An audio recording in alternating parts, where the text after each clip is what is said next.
하나님 말씀 빌립보서 1장입니다.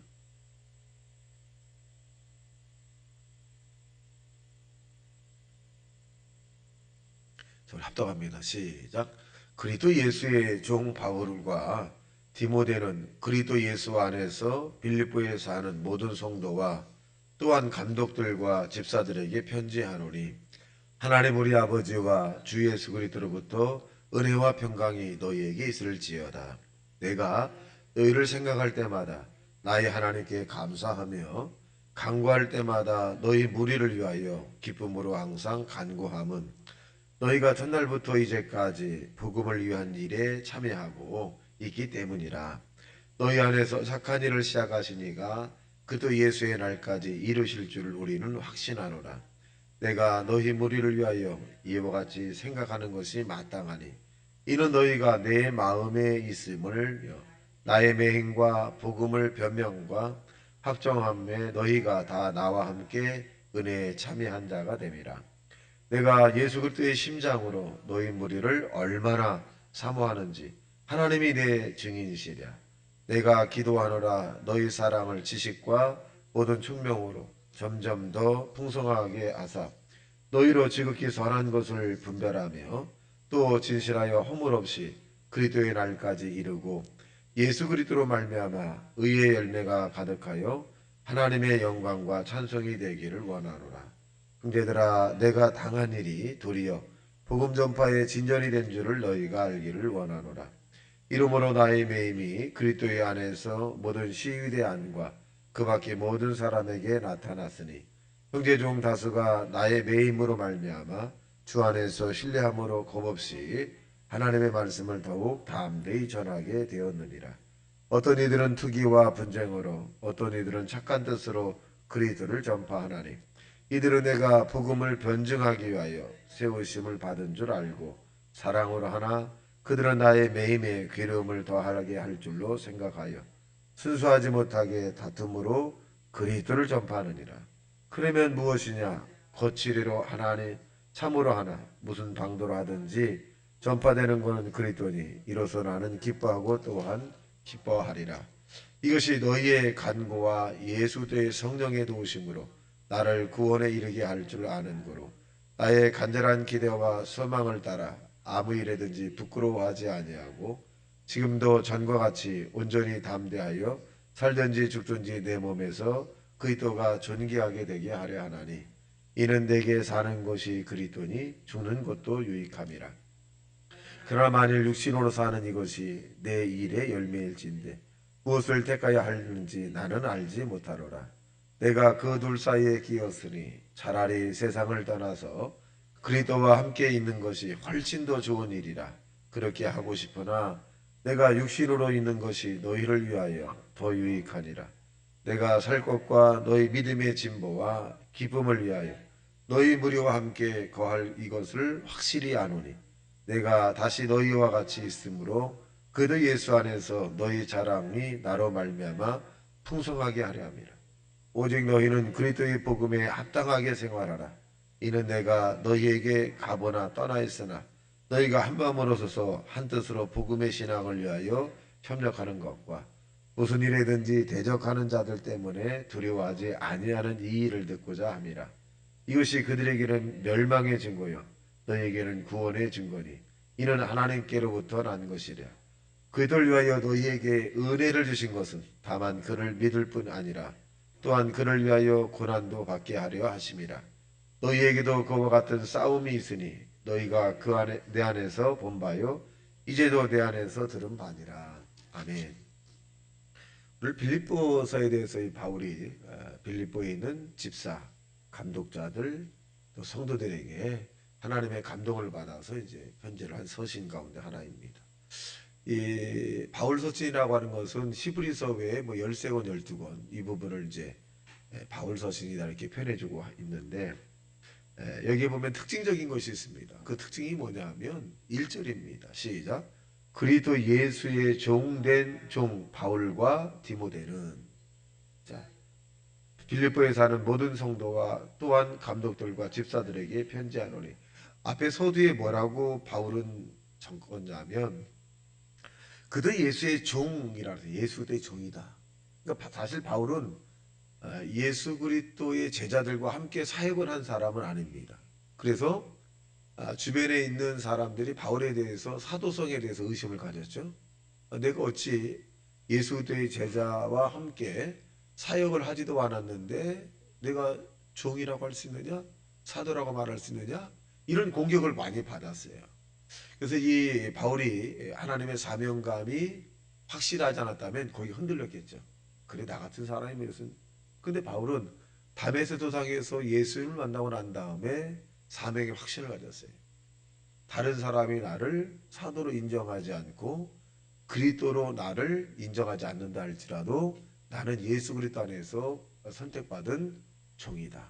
이렇게 표현해주고 있습니다. 이 강한 이 신앙적 고백이 바울을 결국 순교하게 만들죠. 이 바울의 강한 신앙적 고백이 매를 39대 40대에서 한 대를 뺀 39대를 두세 번 맞게 만들었고 강의 위험이라든가 또이 동물 이런 그 환경적 위험을 당했고 또 사람의 그런 그 위협을 받았으면서도 자기가 굳건히 하나님은 이 자기 신앙적 대상인 믿음의 대상인 예수 그리스도가 주가 된다라고 하는 그런 고백을 하게 된 것도 뭐냐? 바로 이 신앙적 고백입니다. 그래서 이 바울은 어디를 가든지 어떤 서신을 쓰든지 그렇게 표현해주고 있어요. 그리스도 예수 안에서 종된 나 바울은 이렇게 표현해주고 있고 그리스도 안에서 이 부름을 받은 바울 뭐 이런 식으로 표현해주고 있습니다. 여기서 우리가 중요한 것은 저와 여러분도 하나님의 부르심을 받았다는 거예요. 이것을 아폴로스트라고 하는 말인데 하나님의 보내심을 받았다. 이것을 여러분 우리가 신앙적 고백을 해야 돼요. 주일날이면 이제 여러분들이 성가대서 하고 또 총괄로서 역할을 하고 또 식당에서 일을 하고 또 여러 가지 대표기도 하고 이런 부분들이 있을 것입니다. 이런 일들이 내가 자원해서 하는 것이 아니라 또 담임 목사가 나에게 부탁해서 하는 것이 아니라 이것은 하나님이 나에게 맡겨준 사명이다. 이런 이 강한 사명감을 가지고 성도를 대하고 또 성가대에서 찬양을 하고 또 봉사를 하게 되면 주변에 있는 사람들이 감동을 받는 거예요. 감동을 받는 말로 언어적 표현을 통해서 감동을 받는 것이 아니라 그 사명감이라고 하는 것 때문에 그 사명감을 통해서 주변에 있는 사람에게 이 은혜라고 하는 감동을 줄 수 있습니다. 그래서 저와 여러분의 사명감이 대단히 중요하다. 신앙적 고백이 나는 하나님의 보내심을 받아서 이 자리에 섰다. 그러면 그 작은 자리에서 최선을 다하게 되면 또 하나님께서 더 큰 영역의 사람으로 또 만들어주는 것입니다. 이것을 뒷받침하는 규절이 뭘까요? 작은 일에 충성된 자는 큰 일도 맡기고 작은 일에 충성하지 않은 자는 큰 일도 맡기지 않는다. 그래서 작은 일부터 최선을 다하십시오. 그러면 반드시 하나님께서는 우리의 믿음의 보폭을 넓게 할 뿐만 아니라 우리의 활동무역이라든가 하나님의 선택한 일들이 더 영광을 많이 나타내는 그런 이 일들로 우리에게 이루어지게 되시기를 주님의 이름으로 축원합니다. 여기 또 보면 뭐라 그랬느냐? 자 보겠습니다. 바울이 늘 생각을 했어요. 8절 시작. 내가 예수 그리스도의 심장으로 너희 무리를 얼마나 사모하는지 하나님이 내 증인이시리라. 그러니까 이 바울의 신앙을 보면 사람이 나를 어떻게 보느냐가 중요하지 않다는 거예요. 사람이 나를 못된 사람, 비도덕이고 윤리적이지 못한 사람, 그리고 뭐 가정 뭐별 얘기해도 이 바울은 뭐라 그러냐? 하나님이 내 증인이다. 내 양심을 하나님이 알고 계시다. 근데 보편적으로 사람들은 사람을 의식하고 하나님을 의식하지 않아요. 이게 인본입니다. 근데 신앙인들은 뭐냐? 하나님을 인정하고 사람에 대한 부분은 그냥 참고하는 거예요. 사람이 우리에게 어떻게 하든 간에 그건 중요하지 않아요. 하나님이 나를 어떻게 보는가? 그러니까 이 바울의 신앙을 알 수 있는 것은 하나님이 내 증인이라는 것은 뭐냐면 일거수일투족 모든 부분에서 이 바울은 하나님 중심으로 살려고 노력을 했다는 거. 그리고 사람들이 자기에 대한 평가는 그건 두 번째다.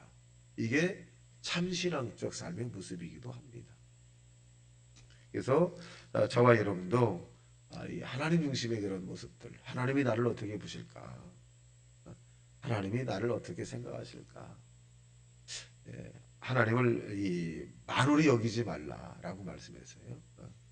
그래서 저와 여러분이 신앙적 고백 위에 이런 중심적 삶을 살아가시는 자 되시기를 주님의 이름으로 축원합니다. 또 이게 보면 뭐라 그러느냐 17절 보겠습니다. 시작. 그들은 나의 명과 괴로움을 더하게 할 줄로 생각하여 순수하지 못하게 다툼으로 그리스도를 전파하느니라. 그러니까 이 앞반절의 내용을 살펴보면 바울이 이제 어려움을 당했다가 하나님의 이 도우심으로 이제 많은 간증이 일어났어요. 그러니까 사람들이 이제 겁없이 복음을 전한다는 거. 야, 바울이라는 사도가 감옥에 갇혔더니 빌립보 감옥에 갇혔더니 천사가 나타나서 이 빌립보의 감옥에 있던 바울을 끌어오냈대. 그게 베드로가 증거하고 막 이랬대. 야, 그 하나 살아계시는 거 아니야? 아, 살아계셔. 그러니까 우리가 어떻게든지 간에 복음을 전하면 하나님은 어떤 환경에서 우리를 건져줄 거야. 이런 일들이 막 일어나는 거야. 바울을 건져낸 그 하나님이 내가 믿는 하나님이다. 그러니까 내가 가서 전해야 되겠다. 그러니까 막 믿으라는 거. 이 답답한 사람 막 하고. 그러니까 오히려 이 바울의 복음이 이런 역경과 환란이 응답을 받으니까 다른 사람에게 기쁨이 되고 복음을 증거하는 것이 됐다. 그래서 바울은 기쁘다. 그렇게 표현합니다. 그래서 여러분과 내가 당하는 고난으로 말미암아 우리가 간증, 문제 해결을 받고 그 문제 해결로 말미암아 주변 사람이 위로를 얻어서 하나님의 복음을 전하는 사람이 된다면 여러분 더할 수 없이 기쁘잖아요. 바울이 그런 심정입니다. 또 보겠습니다. 20절 시작. 나의 간절한 기대와 소망을 따라 아무 일에든지 부끄러워하지 아니하고 지금도 전과 같이 온전히 담대어 살든지 죽든지 내 몸에서 그리스도가 존귀하게 되게 하느니라. 이거 자기 몸에서 예수가 나타나면 된다. 이거. 근데 우리가 예수를 우리 안에서 드러나려고 하는 삶을 살려면 여러분 기도밖에 없습니다. 여러분이 기도하면 여러분도 모르게 여러분이 불신자에게 가서도 여러분 이분 권사님이시구나. 또 이번 집사님이시구나. 이게 느낌으로 주변이 아는 거예요. 내가 말을 하지 않아도 여러분들은 모르겠지만 불신자들이 여러분을 볼 때 예수의 영이 함께함으로써 느낌이 달라요. 느낌이 다릅니다. 그러니까 이것을 어떻게 하나님의 그 능력을 우리가 체험케 하고 주변에서 그런 감동을 주려면 기도하는 수밖에 없습니다. 그래서 여러분이 직장에서건 가정에서건 또 지인들에게 대화를 할 때는 앉을 때라도 하나님의 임재가 나타나길 주님의 이름으로 축원합니다. 나타나야 돼요. 또 보겠습니다. 27절 26절 시작. 내가 다시 너희와 같이 있으므로 그리스도 예수 안에서 너희 자랑이 나로 말미암아 풍성하게 하느니라. 바울이 여러분을 이 바울의 주변에 있는 사람을 자랑하고 싶다 막 그러니까 여러분으로 말미암아 다른 사람이 여러분을 통해서 하나님을 자랑하는 그런 모습이 나타나게 되시기를 예수님 이름으로 축원합니다. 또 중요한 부분이 이제 29절에 있는 말씀입니다. 시작. 그리스도를 위하여 너희에게 은혜를 주신 것은 다만 그를 믿음뿐 아니라 또한 그를 위하여 고난도 받게 하려 하심이라. 이 키포인트예요. 우리가 예수 그리스도를 믿고 이 형통의 이런 이 삶이 될 수도 있지만 형통의 삶의 조건을 우리가 충족하기 전에는 어떤 일이 있느냐? 고난도 받게 한다. 이 고난을 받았다는 얘기 뭐냐면 은혜를 받았다는 거죠. 은혜를 받고 난 다음에 고난을 주시면 고난을 이길 만한 능력이 생기는 거예요. 그러니까 저와 여러분 은혜를 받았다. 그것은 하나님 은혜를 받는 만큼의 고난을 우리에게 주시고 그 고난을 은혜로서 이 믿음으로 이겨나가게 해서 더 큰 은혜를 하나님이 주시는 거죠. 여러분, 여러분과 우리의 삶 속에서 왜 내게 이런 고난이 다가오는가? 다른 사람은 당하지 않은 고난을 내가 왜 당해야 되는가? 예수 믿지 않은 사람은 형제자매들 아니 지인들은 평범한 삶을 살고 아무런 고통이 없는데 왜 나는 이러한 고통의 길을 가야 되는가? 여러분 이것은 영적으로 살아있기 때문에 그래요. 선택을 받은 자이기 때문에 그렇습니다. 그래서 이제 시간 관계에서 일일이 다 나열하지 못겠습니다만은 여러분보다 우리보다 앞서간 자의 예수님의 제자들을 보면 다 고난을 받았죠. 그래서 바울은 뭐라 했어요? 다윗은 고난 당하는 것이 내게 유익이다. 내가 고난을 당하지 않았으면 하나님이 원하지 않은 잘못된 길로 갔을 것이다. 여러분, 자녀가 잘못된 길로 가면 부모가 채찍을 가합니다. 야단을 칩니다. 소리를 질러요. 화를 냅니다. 그 막아버려요. 잘 안 줘요. 왜? 부모가 원하는 길을 가라는 거죠. 그럼 내가 잘해줄 거야. 남의 자식은요, 내버려둬요. 그냥 내버려둡니다. 그러니까 다른 사람이 볼 땐 고난당하지 않는 것 같잖아요. 하나님이 저와 여러분을 선택했기 때문에 고난이라고 하는 이 꽃을 통해서 응답이라고 하는 열매를 맺기 위해서는 고난을 통과해야 돼요. 고난을 통과하지 않으면 우리는 하나님을 찾지 않거든. 하나님의 자녀를 만들기 위해서는 고난의 꽃을 피워서 열매를 맺게 돼. 구원의 열매, 또 하나님에 대한 이 상급의 열매, 치료의 열매, 이런 응답을 받기 위해서는 고난의 꽃을 우리가 피워야 됩니다. 얼마나 힘들겠어요. 때로 우리가 절망적 단어를 하죠. 하나님, 이런 고난의 길이라면 차라리 그냥 은혜를 덜 받고 그냥 죄도 적당하게 짓고 그냥 그렇게 사는 것이 더 편하지 않을까? 인간적으로 그게 더 편하죠. 근데 영적으로 죽는 거예요. 여러분, 천국에 가는 길이 예수님이 표현한 대로 아주 좁은 길입니다. 넓은 길이 아니에요. 그런 고난의 꽃을 펴야만 가는 길이 천국의 길이지. 신앙생활 한다고 하면서 먹을 거 다 먹고 마시고 다 마시고 할 거 다 하고, 이건 넓은 길이거든요. 여러분과 내가 가는 길은 대단히 좁은 길입니다. 협작하여 찾는 사람이 없어요. 그리고 주변의 사람이 그렇게 우리에게 얘기하잖아요. 그렇게 신앙생활 그렇게 어렵게 해서 뭐 할 거야. 그냥 편하게 살아. 왜 스스로 왜 그런 길을 가. 이런 소리를 듣는 사람은 어떤 사람이냐? 고난의 길을 지금 가고 있는 거예요. 근데 여러분, 우리가 인생이 7, 80, 우리 권사님 90, 앞으로 10년 사시면 100세. 그런데 그 뒤에는 고난의 길을 가서 열매를 맺은 사람과 고난의 길에 동참하지 않고 맺음을 맞는 사람은 하늘과 땅입니다. 여러분은 먼 미래 행복을 위해서 지금 고난의 길을 가는 거예요. 그 고난의 길, 이 바울도 그러잖아요. 고난도 받게 하려 하십니다. 은혜를 많이 받았기 때문에 고난을 주시는 것이에요. 여러분은 은혜를 많이 받았기 때문에 현재 당하는 고난을 넉넉히 이길 수 있어요. 여러분이 힘들 때 하나님이 도와주십니다.